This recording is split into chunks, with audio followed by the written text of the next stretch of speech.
morning, everyone. This is the City of Daytona Beach Shores Code Enforcement Special Magistrate meeting for August 18, 2021.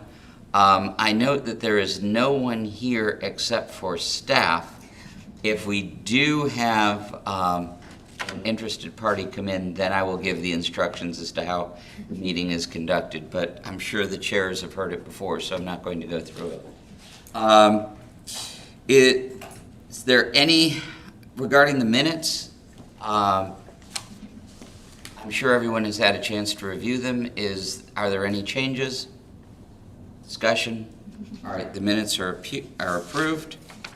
We're going to move right into initial hearings. Property owner Atlantis of Daytona, LLC, case number CDEF 2021-34. Morning, Ms. Herstein. Good morning, Your Honor. And is there, for the record, a representative of Atlantis of Daytona, LLC? Not present at this time, Your Honor. Okay, thank you. Please proceed.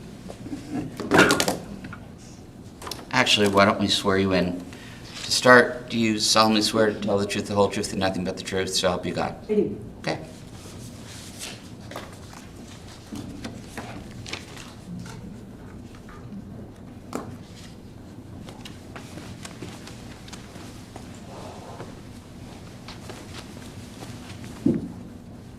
I'd first like, Your Honor, to ask that each of the documents provided by the city and the Code Enforcement Special Magistrate's notebook for this case be accepted as evidence, along with the slides that were also included in the notebook for the respondent and in which will be shown. Okay, hearing no objection, they'll be accepted in evidence.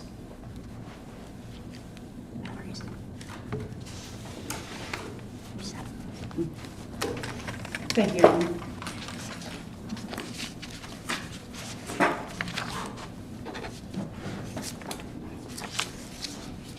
Okay, so this is an initial hearing. Last summer, for this property, we had an issue with cardboard and other trash not being contained and being allowed to enter the stormwater system. Those issues were resolved after a notice of violation was sent to the same property owner, but it did not need to progress to a special magistrate hearing. In May of this year, I saw that trash was again being uncontained and uncontrolled, so after inspecting, I sent a notice of violation for 15 violations, which I will take you through with pictures in a moment.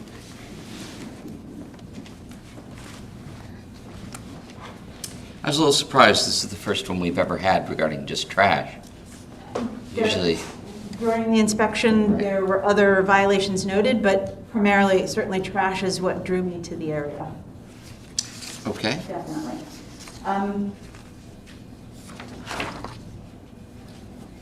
The notice of violation you can see starting on page 5A7. Good service was achieved for that notice of violation. It originally contained 15 violations. After the 10-day mark, I had given basically 30 days to correct all but one of the violations, or all but the violations that dealt with the trash and debris. It was in such a state that I asked that they, within 10 days, go back and take care of that trash and debris. So I did go back before the 30-day mark just to look at the trash and debris situation. I went back on July 7th. After the 10-day mark, but before the 30-day mark, I found actually more trash and debris at that point. It kind of oddly littered the entire west area. There's a small grassy area, which I'll show you in pictures of the property, and it was just basically blown all throughout that west area. If you look from the east side of the property, or one of the north or south sides, you really wouldn't see much, but along the west side, it was in a pretty bad state. Your interaction with the employee that was dumping the trash on the side of the building, that seemed really odd.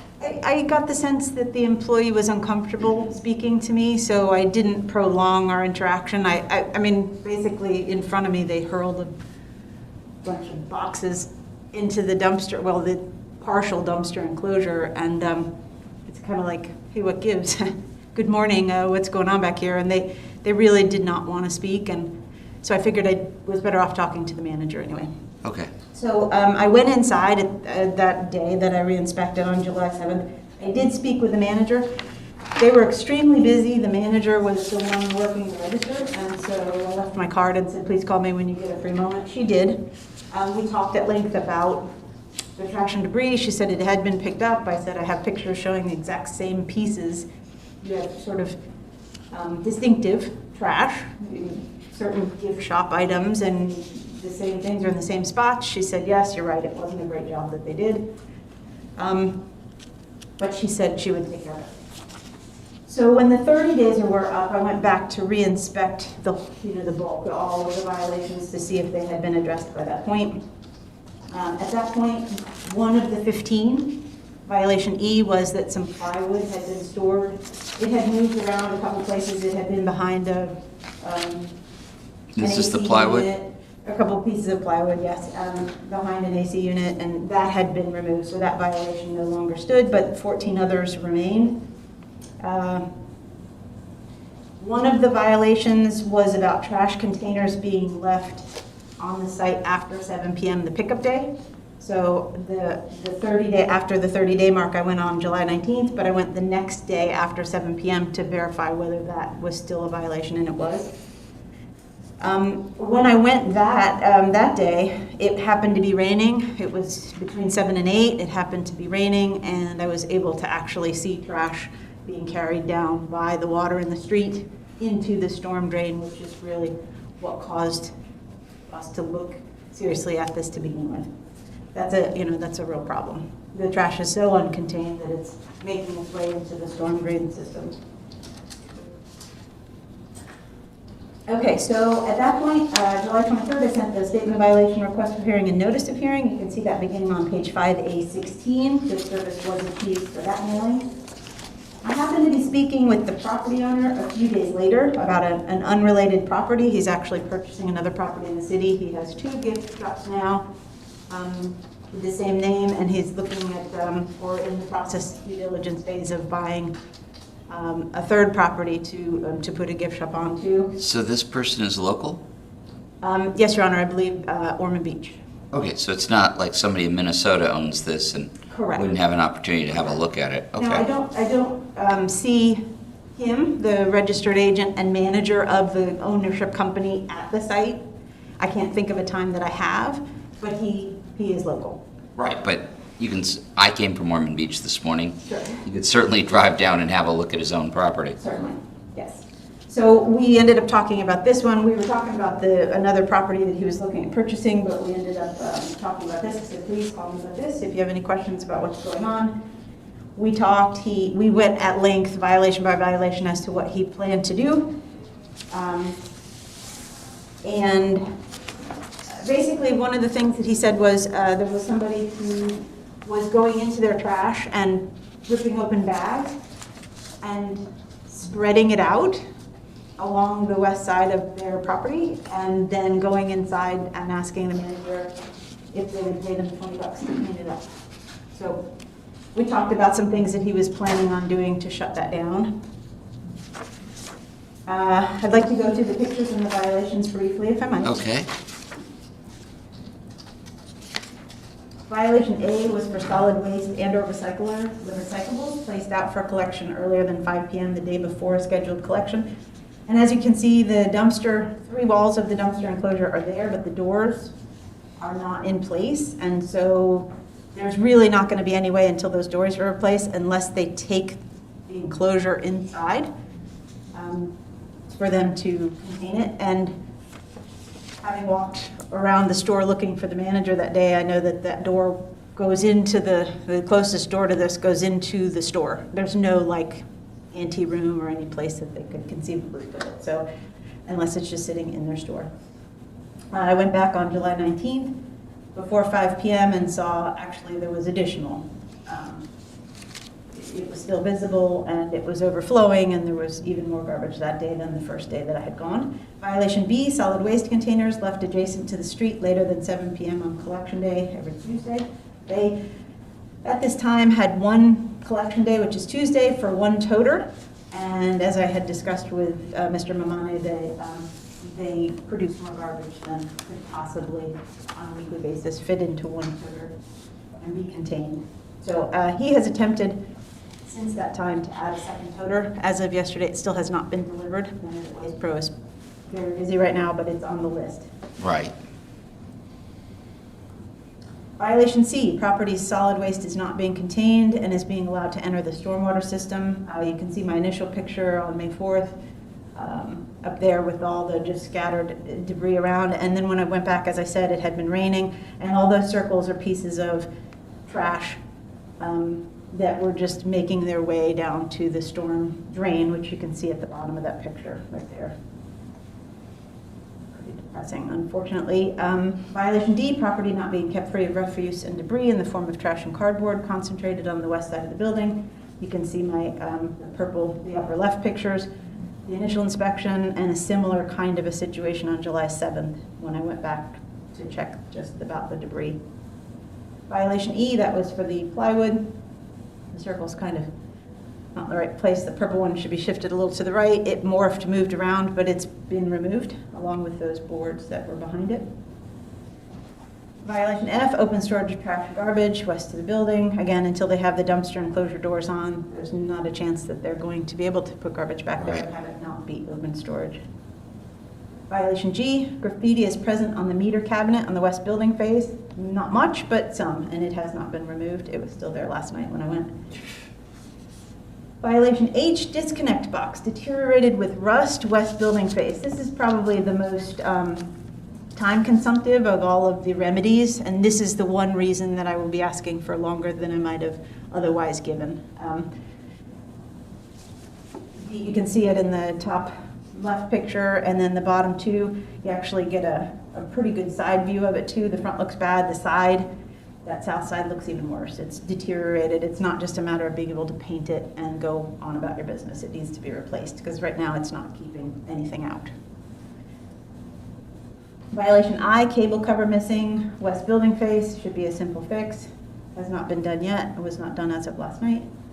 Violation J, mechanical equipment covers off, exposing interior components to the elements and blowing trash. Now, again, this is possibly something that that person who was spreading, allegedly spreading trash around, maybe they also pulled the covers off. But as you can see, there's all kinds of plastic up inside, and it's gonna wreck the units if he doesn't figure out a way to stop that from happening. This was the one violation last night that I noted had been taken care of. The covers are back on. Violation K, cable unsecured in places, west building face. You can see that hasn't been addressed at all. You can see the cable in the top and bottom pictures.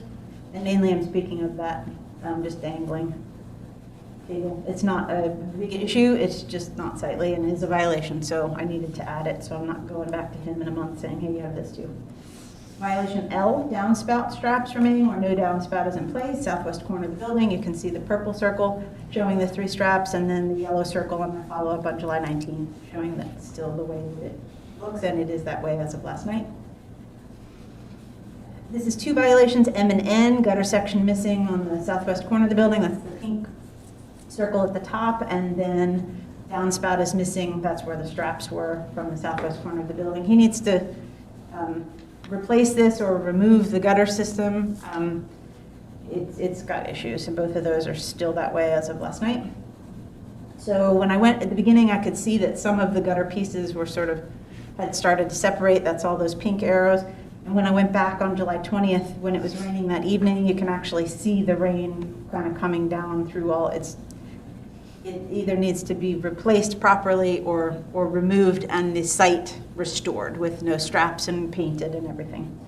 And I think that he'll have more to do if he doesn't put the gutters in place, because there'll be that exposed area you can see in the bottom left picture.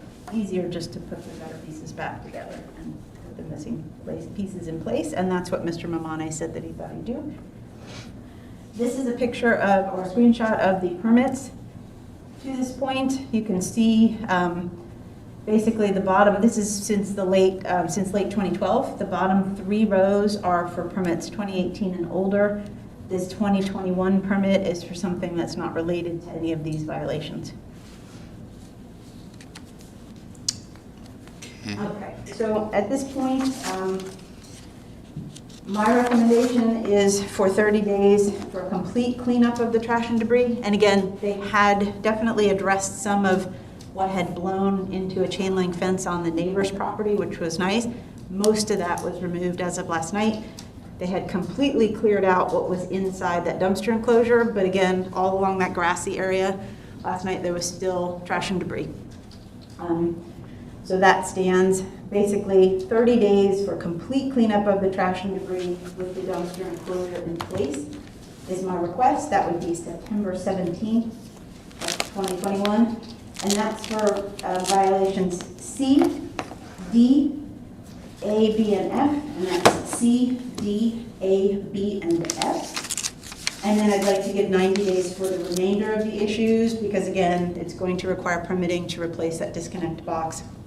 And some of the other things, he's going to have people scheduled to come out, and I don't believe he has done that to this point. So 90 days, which is November 16th, 2021, for the remainder of the violations, which are G through I and K through O. I'd also request reimbursement of the administrative fees of $162.89, and you can see an affidavit for that on page 5A23. And I would ask that compliance be stated in the order as achieved with final approval on all required permits. Okay. So you're asking for a 7? I'm asking for an order number 7, correct, with 30 days for the 5 violations that I stated and 90 days for the remainder of the violations. And fines to run afterwards in the amount of what? In the amount of $200 per day. Okay. All right, so I'm going to issue an order number 7. The first 5 violations, 30 days to cure. The violations G through I, K through O, 90 days to cure.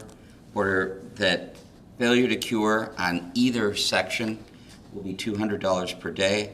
Order $162.89 within 30 days. Thank you, Your Honor. Thank you. Sherry, do you have all that? I do, thank you. Okay, thank you. All right.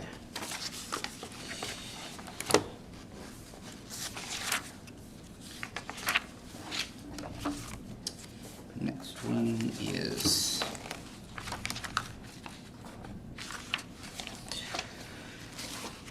one is Rosalind Lee Jackson. Address 3013 South Atlantic Avenue, Unit 1005, Daytona Beach Shores. Case number PCDEF 2021-32. And is Ms. Jackson present? No. Seeing no one. All right, Ms. Herstein. Thank you, Your Honor. I would like to ask that each of the documents provided by the city and the Code Enforcement Special Magistrate's notebook for this case be accepted, along with the slides in the PowerPoint program. Okay, hearing no objection, they'll be accepted into evidence. Thank you, Your Honor. Again, this is an initial hearing for a unit in the building that you see on the overhead Ocean's Atrium 1 condominium. In November of 2020, Inspector Matt Thomas, and luckily this is the last of some of the older stop work orders that have been trickled into compliance. I looked at them again this morning to make sure that I didn't have any real old ones Okay. hanging over us, which is good that I don't. But this was in November 2020. Inspector Matt Thomas was at the unit conducting a final inspection on hurricane shutters. To do that, you have to go through the unit to look at the attachments, etc. He saw work which had been done and exposed electrical wiring and issued a stop work order on that date. He left it at the site. You can see that stop work order on page 5B5. No permits were obtained for this work, so a notice of violation was sent in May, and you can see that it was sent in March, late March. Was not received until May, but you can see that on page 5B-6. Good service was achieved for that mailing. The property owner, Ms. Jackson, called me in May. We discussed the issues fully and how she could remedy them. No permit applications were received. We talked at length, and she had a number of things that she planned to pursue. She said she felt very confident that she could get this taken care of. When no permit applications were received in July, I sent a notice of violation request for hearing and notice of hearing, and good service was achieved on that mailing. While preparing for this case, having not heard anything from Ms. Jackson and not receiving anything, I came upon her phone number in the file. So on August 13th, I reached out to her and said, hey, you know what's going on? Just want to make sure you don't have any questions. Are you doing okay? She said that we talked again at length. She explained she had not found anybody. I offered her a couple other ways that I could give her lists of people who had obtained permits in our city for similar type of work. And she opted for one of those ways and took a number of names, and they were basically the last 5 people who pulled similar permits that Okay. she could reach out to. So she didn't want more than that. She knew she could call back and get more if she needed them. Basically, she has health issues, as stated, and did not care to have anyone come to represent her. So I suggested she write an email because it was already so close to the meeting date as to how much time she would need to become compliant. I received this email Monday, so it is not in your packet. I'd like to present it for the record, however, and offer one to His Honor to read. It's fairly brief, and basically the gist of it is that she thinks she can be done. She's requesting at least 2 months, and I propose to give her a little bit more than the time that she's requested. Sure. May I present this? Yes, please. His Honor? Thank you. Thank you. All right, if you all give me a second to read this. Thank you. Thanks.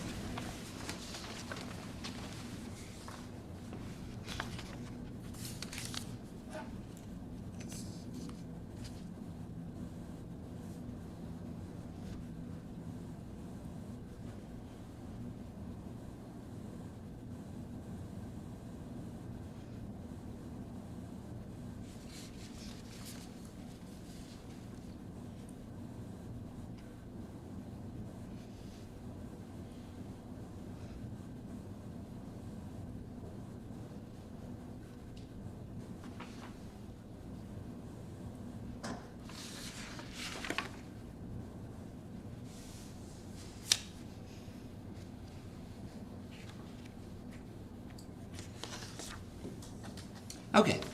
I see where she states that she's engaged Lauren Hartman at Lauren Hartman Renovations, and it looks like everything should be taken care of within 60 days. What I'm going to propose is to give her 90 based upon my personal experience with things happen. Which is consistent with what the city is requesting, Your Honor. Thank you. Okay. I would like to add 2 more pieces of evidence. Actually, I'd like 1 more piece of evidence, and then I'd like to ask Matt Thomas to come up and take the podium as well. Okay. As the slide on page 5B18 is just showing that those are the only 2 permits obtained for her unit as of from late 2012 on to now, as of August 13th.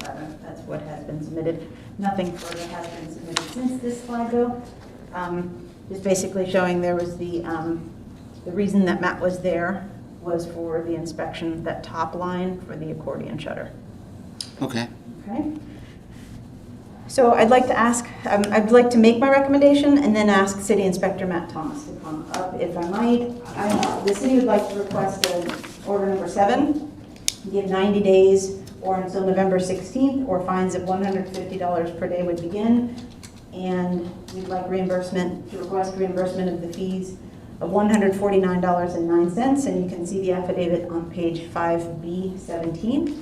But now if Matt wouldn't mind coming to the stand, we'd appreciate it. Okay.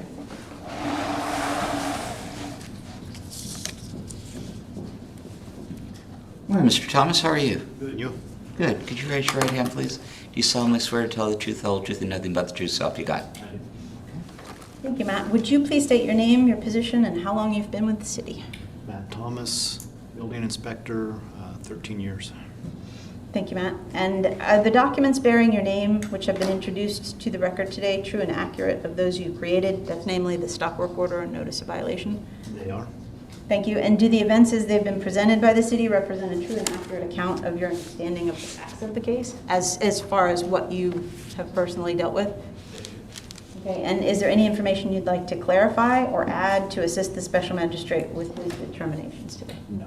Thank you. Do you have anything you want to add at all? He may have questions for you too. I do. She states that there was an electrical cover that was removed and then put back on. Was there any evidence of electrical work? They've moved the wall, so there's exposed conduit. So they removed the wall, so conduit ran from the concrete floor up through the wall to a light switch. Okay. So there's no more wall, so the conduit's just in the middle of the room. How weird.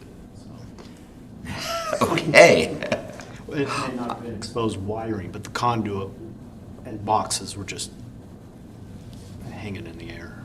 All right. Well, I'm always interested in any situation that may affect another property owner by causing a fire or something like that. All right. I appreciate it. Thank you. Thank you, Matt.